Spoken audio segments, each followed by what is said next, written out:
You were listening to episode 86 of the Game Deflators Podcast. My name's John. I'm joined by Ryan. Hey everybody, here at the Game Deflators Podcast, we like to talk about games we've recently picked up, games we're currently playing, and we confusingly race battle our way through today's Inflation Deflation Challenge.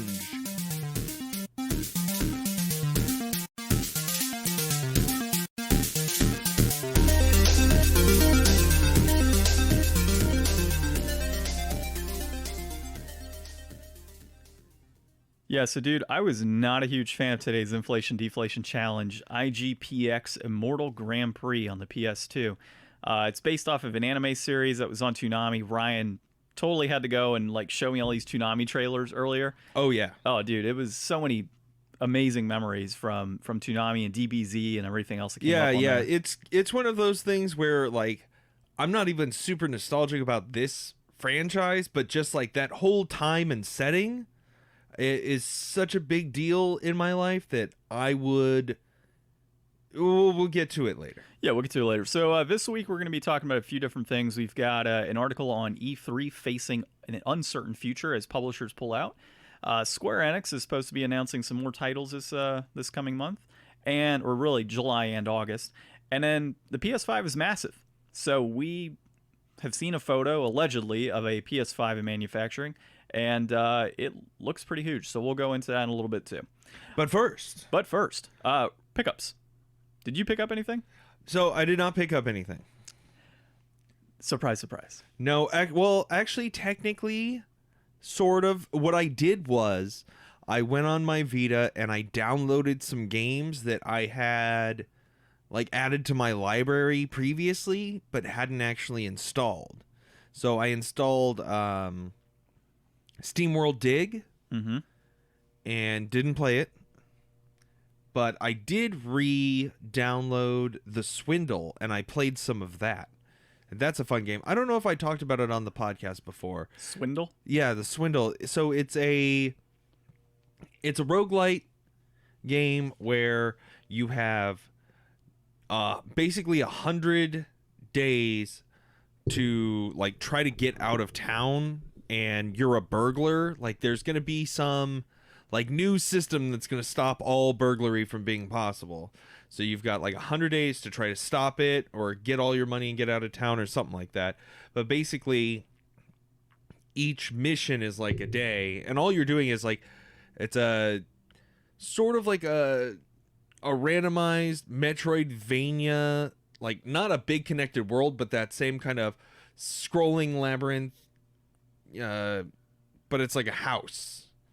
And you try to get in and steal the money and knock out the robot security guards and hack the terminals to get more money. And you use the money to level up your skills and equipment. You get bombs so that you can go into previously you couldn't get to areas, but it's not like you're going back to the same map. Each mission is a randomly generated map. So you try to get as much as you can and get out and get back to your ship and stockpile your money and get as many, upgrades and stuff as you can before time runs out. And I played a little bit of this game in the past. It's pretty fun. It's kind of a nice distraction. It's getting me away from the card games. Actually, you know what? I did pick up something. I got Slay the Spire for iPad because it just came out for iPad. I thought you were going to get that for Nintendo Switch. Yeah, I was, but then it came out for iPad, and I was I don't have any good games on my iPad, so I'm going to get a really good game that I won't ever need to really get another game for iPad. Does anyone have any good games on their iPad, though? Is that a thing? You know what? Go back and listen to our Apple Arcade versus the Vectrix arcade system, and you tell me, John. That's true. So as Ryan has just said, you can find our podcast on various applications, Podcast Addict, iTunes, Apple Podcasts, Podbean, you name it, we're on there. GameDeflators.com. TheGameDeflators.com. And, of course, find us on social media. So Facebook, Instagram, and Twitter. We've got @TheGameDeflators on Facebook and Instagram, and @GameDeflators on Twitter, because they just can't handle the... At us. Okay, so my pickups, dude. I just got one. I got Gun Valkyrie on the Xbox. It's a cool box. Yeah, it's a cool box. It's one I've had my eye on for quite a while. I just never picked it up till recently. So I've got that, and then I'm currently working on picking up a copy of Loremax I think it's Loremax, Adventures of Loremax, I think is what it's called, on the PS1. So there's a guy out here, out in Phoenix, that wants to trade for my PS1 complete in box, and yeah, he wants to trade for that game. So I think I'm gonna do it. Might as well. Yeah, I've got multiple PS1s with screens and Adventures of Lomax. Lomax, not Loremax. I'm thinking the Lorax. It's a mix between the Lomax and the Lorax. Loremax. Yeah, so that's what I got there. I'll let you go into your currently playing because mine is going to take a while. Well, I mean, basically, I played a little bit of The Swindle, and I'm hoping to get back into Persona 4, which is kind of a shame because if anybody's been watching all of the announcements and stuff that have been going on lately, there's been a few presentations. I personally watched some of the Guerrilla Collective. I watched a few hours of some of their presentations, and those were pretty good. There was some interesting looking stuff in there that I want to check out, but Persona 4 Golden is coming out, or is out now on Steam. So it's like, well, I'm playing Persona, and I would love to be able to, like, participate, but I'm already in the middle of it. So it's like, I'm not going to go redo all the Persona-ing I've already done just to get it on Steam and play it on there instead. So I got to get back into my Vita and do that. But John, that's the last of what I have to say. Is that the last of what us have to say? I don't know. You tell me. So last week I did pick up Last of Us 2, and last night I beat it. Dude, it's phenomenal. Like, all the BS that people are putting on Metacritic and Facebook forums and Reddit and everything else, they just don't understand the story. You know, that's really what it comes down to. Or they just don't want to understand the story, or they've got their ears so plugged up that they, you know, just don't want to really, like, go back and look at it and say, okay, this is art. Like, it's truly what this is. So I finished at like 1 a.m. last night. I just kept going into it. And how much are you caring about spoilers? Oh, I don't care. You don't care about spoilers. How about you guys? Let us know. Yeah, let us know. So, spoiler alert. And I will say it, spoiler alert for Last of Us 2. All right. So, you know, the whole thing with like Joel dying in the very beginning, I mean, he's killed by Abby, right? And so Abby is this former Firefly. You don't really know who she is until you progress through the game. And so the way the game is set up is you played a part of Ellie after this whole thing of Abby killing Joel. And at that point, you have, unless you've seen spoilers, you have no idea why Abby's killed Joel and what's happened, right? You just know that you've been beat the crap out of, and she kills Joel with a golf club. Okay, like just beats him down to the ground with a golf club, beats him to a pulp, and that's it. They walk out, kick Abby or Ellie in the head. She's knocked out. You're done. So you go on this revenge path, right? With Dina, who is, you know, your girlfriend at that point. So that's the first thing of what people hate, right? Oh, well, now I've got a lesbian protagonist, and, you know, that's that whole group that doesn't People like are that. closed-minded and dumb. Yeah, so you've got that whole issue. Now, the other part that people hate is, oh, well, the advertisements that were out showed Joel being the one that was going to be working with Abby or with Ellie and saying, oh, you know, you thought I'd let you do this alone. Okay, cool. Like, I get that. Well, I mean, that's the same thing. Like, but it was Marvel loves to throw out fake trailer stuff. Like, you got to keep the public guessing, especially since there was so much, like, all that footage that was released before the game even came out. Like, people couldn't avoid those spoilers. Well, I avoided them. I didn't know a single thing about the game. Well, but I mean, like, they fully released like all the cutscenes and stuff. So it's like if they wanted to use some misleading advertising to try to like maybe make people think that they went back and made some changes, like I don't think that's physically possible. That would take way too much work. Well, the misleading component that they're talking about is back in I think 2018, I want to say, is when they had the trailer shown, and it had Joel covering Ellie's mouth. Oh, okay. And then she turns around, she's like, "What the hell are you doing here?" And he says, "Oh, you think I'd let you do this alone?" Well, in the game, it's actually another person from Jackson, Wyoming, called Jesse, which is Dina, the girlfriend of Ellie. That's her former boyfriend. And so that's him at that point, right? And so the issue that people have is, oh, well, they falsely advertised and they made you think that Joel was going to play the game. Okay, well, you know, that's not what false advertising is. No, well, I mean, it could be, but at the bottom of those trailers, typically it says gameplay likely to change. Yeah, you know, something is likely to change. So Naughty Dog, from what I understand, did that on purpose. They put out this trailer with Joel, making you think that you get to play as Joel. Yeah. Well, the idea wasn't that there was going to be a ton of trailers or a ton of footage released, which would spoil the entire game for people, right? The thought would be, okay, we've got this character that's loved and everything. We're going to kill him, and you're going to go on a path of revenge for that, pseudo father figure. So you do that, right? Everybody's pissed because they want to play as Joel. I don't care. Like, I went into this knowing I'm going to play as Ellie, and Joel's probably going to be hanging back in Jackson. Well, it's not like, is there any difference in the play? No, it's not like they're like MOBA characters with like skill sets and stuff. It's a basic third-person action game. I think it's more of a story that could have been, right? So having Joel and Ellie embark on this adventure for revenge. But when you think about it, why would they go on this adventure for revenge? Like, unless Tommy was killed, Joel's brother, or one of the other people was killed, maybe they embark on this journey to go get revenge, but that doesn't make any sense. Like, why would Ellie have all this hate filled in her if it was just a standard person? Unless, her girlfriend was killed, but why would the girlfriend be killed at that point?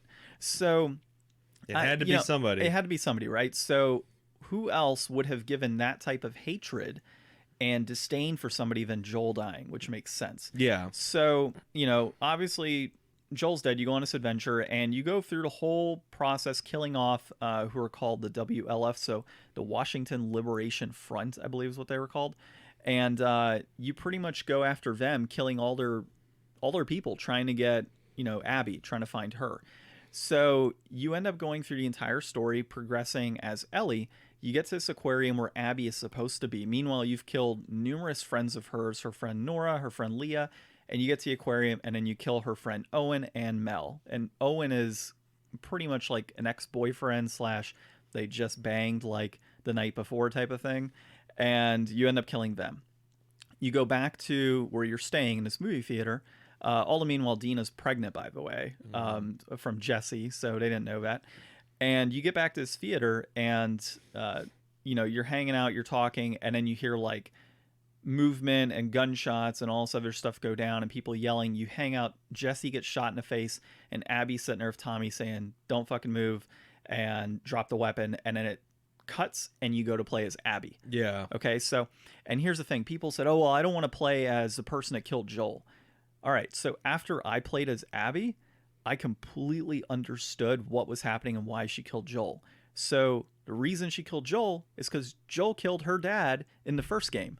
The guy that was you played Last of Us 1, right? Not all of it. Not all of it. Okay, Come on, John. At the end of Last of Us 1, there's a doctor that says, "Hey, Ellie's here. We've got the cure with Ellie. We just gotta. She has to unfortunately die. The host has to die for us to be able to find a cure for the cordyceps plague that's pretty much destroyed the world. We can find a cure, but she has to die. Unfortunately, we don't want to, but we have to." Joel finds out, and he ends up killing the dad, and then he runs off, right? So it starts off with Ellie seeing her dad with his throat slit and everything else, and then knowing it was Joel that did it. So her path at that point is a path of revenge. So you're playing her path of revenge to be able to, obviously kill Joel and get what you want. So she does that. She goes off. She's like, okay, now things are fine. I've got my revenge. Well, Ellie obviously now doesn't have revenge. So that's why you play as her. So really, you understand, like, Abby was a Firefly. Joel killed any possible case of this virus being destroyed, killed her father, and there's a reason for that anger and revenge, obviously. So I totally understand that. So you play as Abby, and I honestly started to like Abby. A lot of people have issue apparently because she's muscular and say, well, she's trans. Okay, big deal. Like, it's not an issue. There is a trans Scar in the game, which is the Seraphites, the religious group, which kind of have a major play in the game in that they're just this outside group that is at war with the wolves. So there's all this turmoil going on there, and you learn about all these backstories. So it's not like these are pieces of game that are just tossed in to add gameplay. Like, there's actual story components here, like utilizing the scars. You have two, Lev and Yara, that you meet along the way that save Abby from being killed, right? So she ends up joining with them, and you could see Abby's emotions throughout the game and see that she's a real person. She's not an asshole. All she was doing is exactly what Ellie did. seek revenge. So that's really what it comes down to in that part. You've got two characters who are essentially the same type of person coming from different worlds and going along the same path. That's all it's showing in this game. So it's a deep understanding of, we're all kind of from the same cloth. You're enacting revenge. I'm going for revenge. Like, that's really what it comes down to.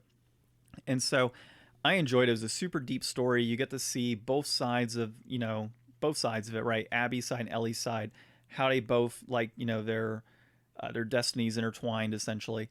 And I'll talk about the ending here a little bit, in that a lot of people are saying, oh, well, it's too long. It's like 6 hours too long.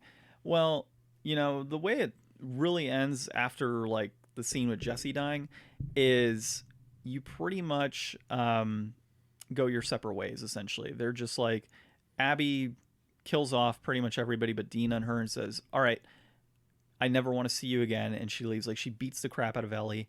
Ellie's on the verge of death. She pulls off and says, never want to see you again. And then she leaves and goes off to Santa Barbara, California, where she thinks some former Firefly's off. And that's it.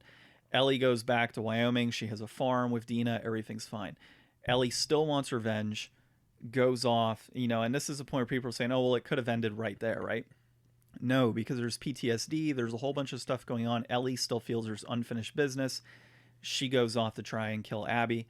And that's kind of where it goes, right? It's just their stories intertwine again. It gets to a point where Ellie actually saves Abby, beats the crap out of her again.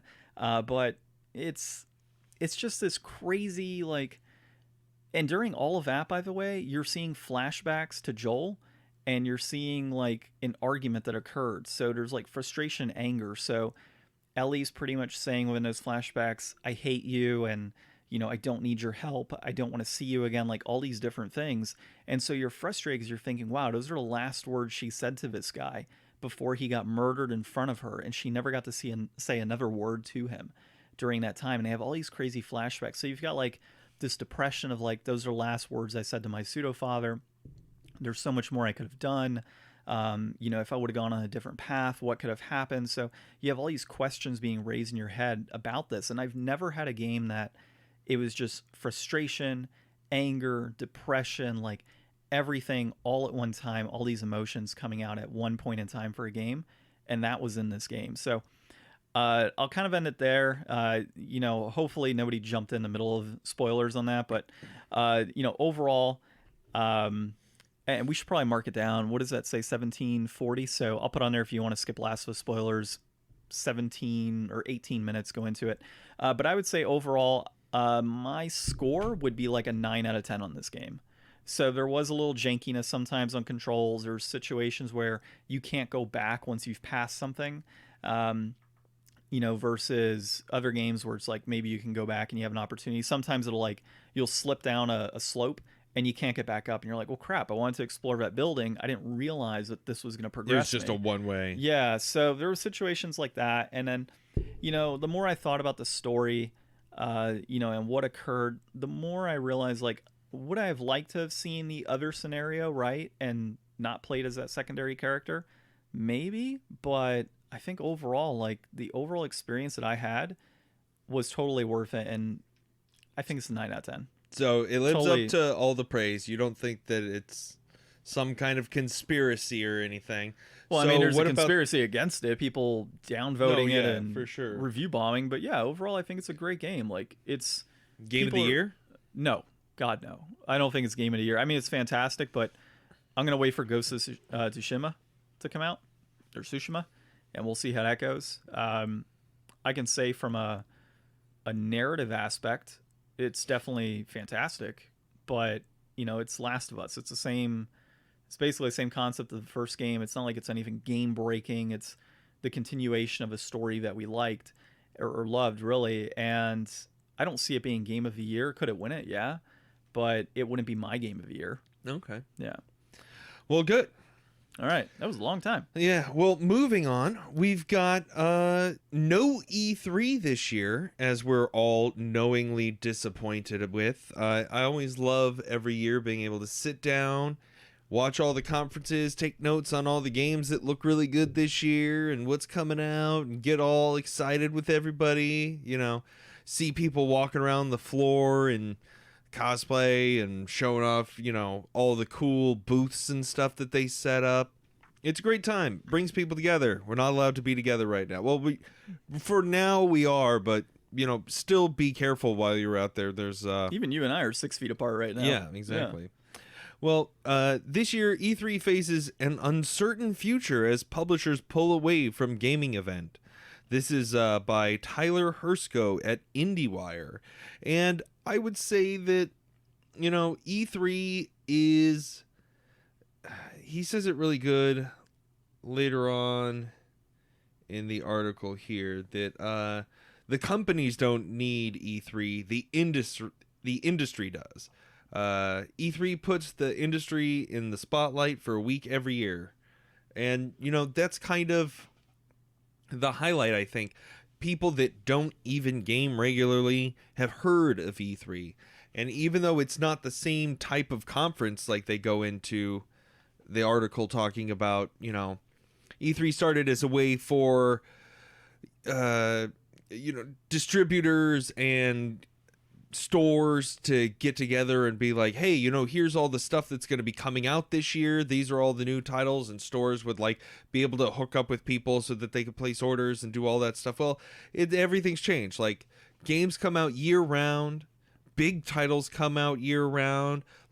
Yes, there is still the big holiday bust and all the releases like this year's Xbox One Series X and the PS5. Those will be out this holiday season. So we got to know what's going on, and people are still making attempts. Sony's done at least several types of conferences, several different virtual things. Yeah, they did the PS5 reveal a few weeks ago where they showed off a bunch of games.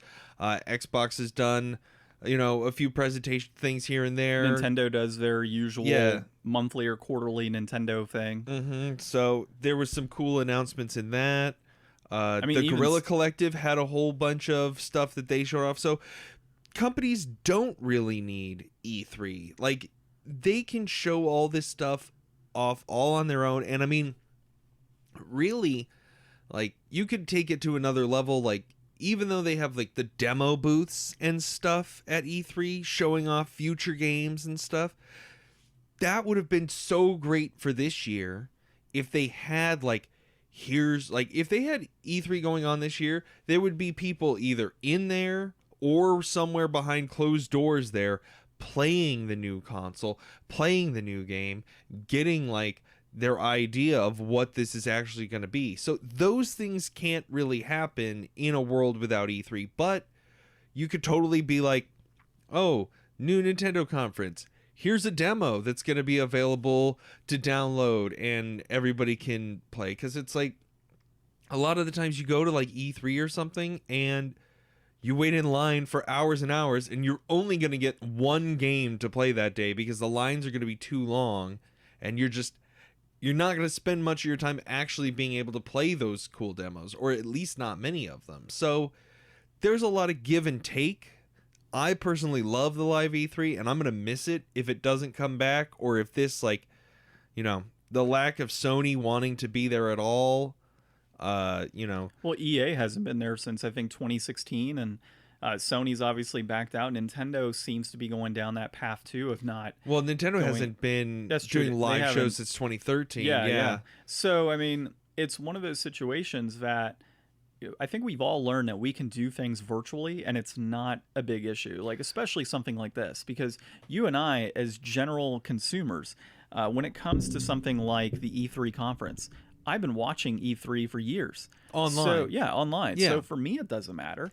From the company perspective of Sony, Xbox, and Nintendo, or Microsoft really, it doesn't matter for them either, because they're consistently going to be able to show their stuff virtually. And in this day and age, it doesn't hurt to do that. And even from the E3 perspective, I think it's more of, and you've already kind of said it, the industry needs it, right?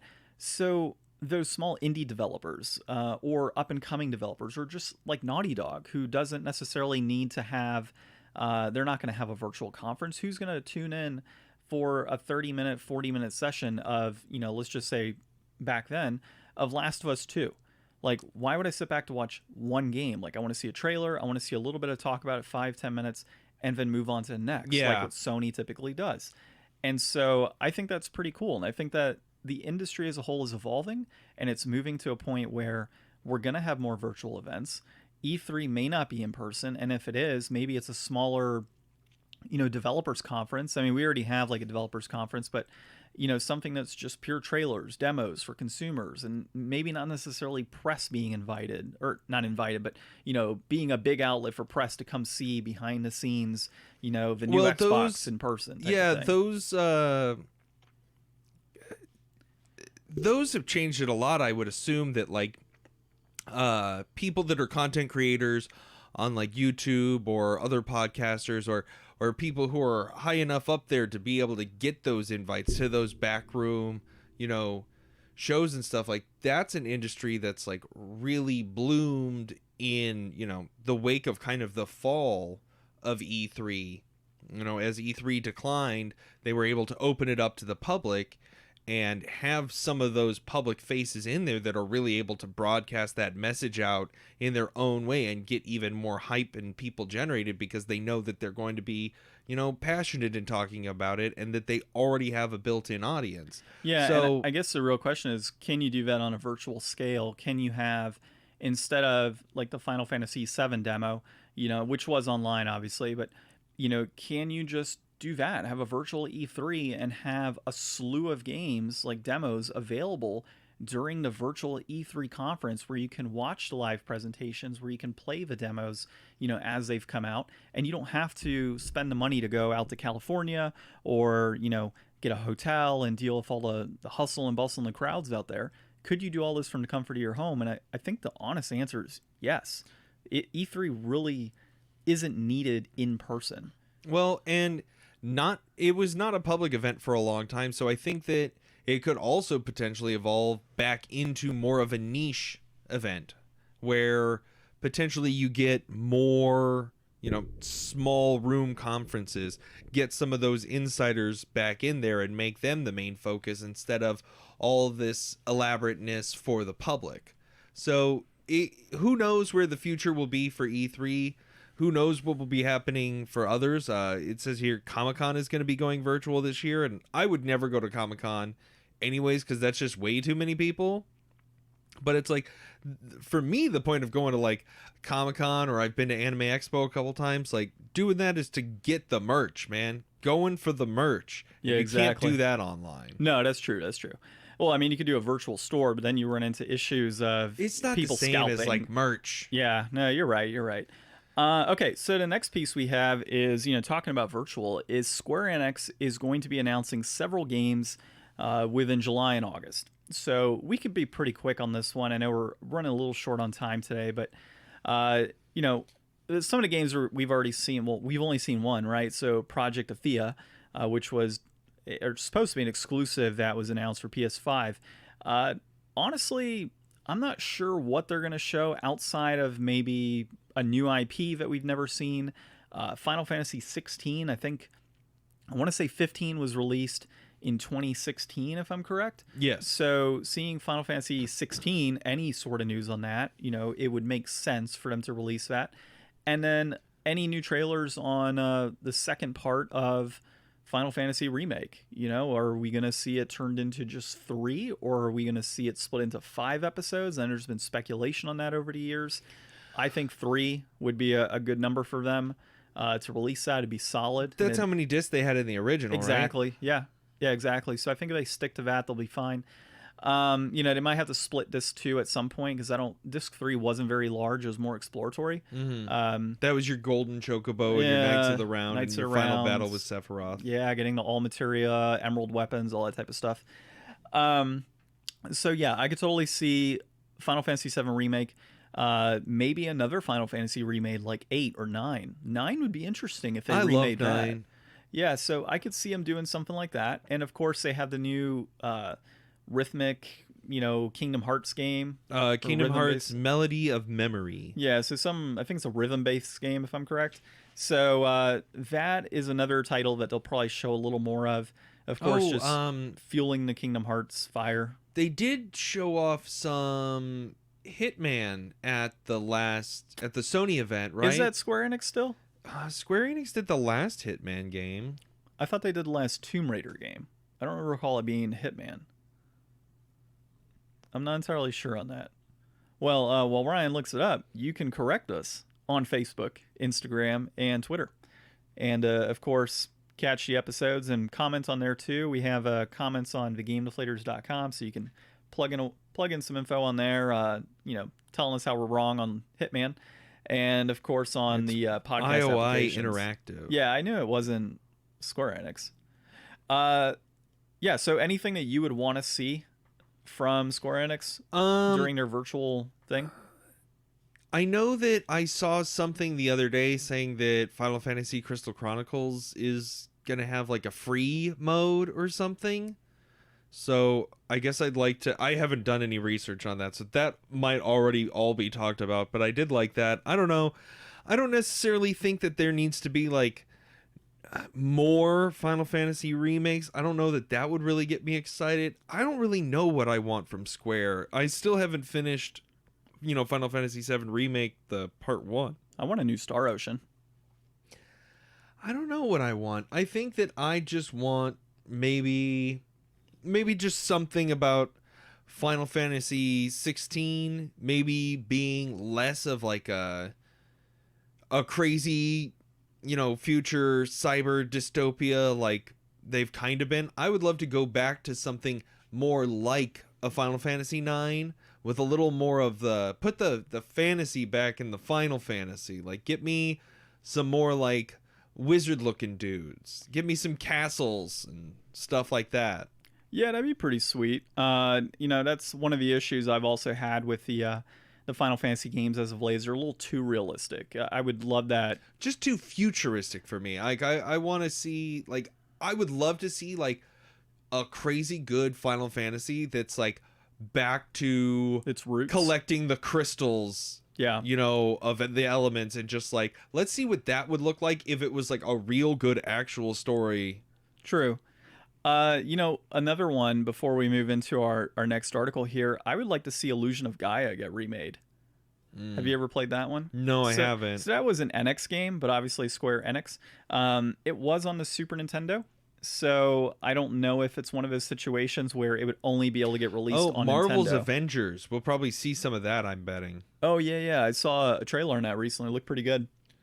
So... yeah, tell us in the comments, what you would want to see from Square, and, or maybe more Nier. Oh, yeah, Nier would actually be another one that was pretty successful in its own right. It wasn't like a blockbuster hit selling out Chrono everywhere. Trigger 2. Okay, I don't know about that. Well, that's just Chrono Cross. Yeah. So Chrono Trigger 3. Okay. Our next piece here is PS5 mammoth size revealed in alleged factory photos. So, okay, if you haven't seen this picture, we're definitely tweeting this picture out. It's got to be Photoshopped. No, I don't think it's Photoshopped. I think that these might not be the tallest gentlemen in the world. Like, just looking from the picture, I would say that. But, I mean, still, the size of that thing is way bigger, like... It's like the size of my desktop. Consoles are obviously, some of the bigger pieces of hardware that we have hooked up to our television sets. They're generally bigger than like a DVD player or something. And they're very, very loud. Well, and they're usually designed to like fit well within that space. This doesn't read to me like it's going to fit anywhere. Like, I don't have a shelf that this is going to go on and not either take up the whole shelf or hang off a shelf. Yeah. Like, it's going to cause people to have to redesign their living rooms to accommodate for this monstrosity, and I feel more confident than ever in waiting for the slim version. That's exactly where I'm at too, man, because that thing is huge. I don't know where I'd put it. Get ready to not hear about any new games for a while, folks. We're bringing you all the brand newest content from Prix 2020. The only other option would be if I went digital on this thing and had it like on top of my entertainment center to where it could still breathe and not be in sight of anything. And just like the Bluetooth component was how I did everything. Yeah. But I don't like digital. And the games on digital never go on sale. And when they do, it's No, they like, do. well, yeah, but what I'm saying is like right now, if you tried to pick up a digital copy of, say, like Halo, okay, and I'm just saying theoretical, the newest Halo, you could probably get a used copy for say $15, and then you could get a digital copy, brand new digital copy, $50. Like, Yeah. the new prices never drop Yeah. digitally. You can go to Best Buy right now and find a bunch of digital games, and they're all super high priced compared to new copies in other places on like Amazon or, you know, eBay or anything like that, or a used copy, which is even cheaper. So digital I hate, but if it got to that point where I had to hide this thing, I would probably do the digital console, to be honest. I will say though, in response to the giant PS5, seeing the tiny Xbox Series X is kind of interesting. Like, I kind of think that that's like way interesting, actually, that they came out with this like small, what is it, like a gray? Yeah, it's like a little white console or something. It's like Yeah. half the size. Yeah, and it's like, And that's, I've seen articles saying $200. yeah, and that would be like the all digital. Like, if that's all true, like, Watch out, Sony, at that point. well, if it came out for $200, maybe even $250, like, just to be able to get on board with like the new tech and be a part of the hotness, like, I would probably buy a $200 all digital Xbox One Series X mini cube and then just wait on the PS5 to get like Well, and slim and you do the Games Pass thing. So, Yeah, like 'cause it would be $20 a month and play whatever you want. it would be just so much more affordable, and it would just be a way to take advantage of the new technology without having to wait 5 years. Yeah, exactly. So that's definitely something I never thought that I would say, but seeing the two consoles now and understanding like that I don't want to pay $600 for an ugly PS5 that I'm gonna want to replace eventually anyways, like, I would be way more prudent just going the other way. Like, I've missed out on the Xbox One. Like, I have no idea what the good games are, and Well, I mean, honestly, it's only like 40 million people that have had the Xbox One. It's had terrible sales compared to the other two consoles out in the market. yeah, but there's So- hardly anything like outside of God of War. There's not anything that I've played or that I own that's really console exclusive to just PS5. Horizon Zero Dawn would be one. The But second just for one- me, Oh, for me, I'm saying that like I could have gotten almost the same value out of an Xbox One as I got out of my PS4. And it's like, I know that it's not going to be that way for the PS5, but it might be worth the wait, and it might even be worth it to go back and be able to pick up on everything from the previous generation with the Game Pass. Makes sense. Okay, moving on, dude. We'll close out this week's episode with our inflation deflation of IGPX Immortal Grand Prix. This was developed by Stingco and Namco Bandai Games, published by Namco Bandai Games, released in September of 2006. It is a racing game, although it is much more than just a racing game. And the reception is a 55 out of 100. I think that was Metacritic. Yeah. And we couldn't even yeah. I couldn't even find a wiki that had all the info on this. I had to go to Metacritic for most of It's this a and read in the super- manual. Super obscure game for sure. But you know, Ryan, I did not have a whole lot of fun with this game. It was like it was a love-hate relationship, right? So like the visuals were really cool, graphically was awesome. The music was really cool in this game. The art style, I love that anime type of gameplay, and the voice acting was actually good too. But the game itself just left a lot to be desired. So, you know, going through, you think, oh, we're racing and there might be some battle mechanics. No, it's like, it's the weirdest thing. You've got like a forward, a defensive person, and then another position. I don't remember. You got a wing, forward, a middle wing. forward, and a defender. Yeah. So it's kind of like pseudo hockey in a sense. So you've got these three racers going through in their mechs, which are just kind Two of like teams of three. Yeah, two teams of three, and they're battling each other to try and, you know, win the race and place 1 through 6. And of course, there's points tied to how much damage you deal to your opponents. Also, how you place within the rankings issues you points.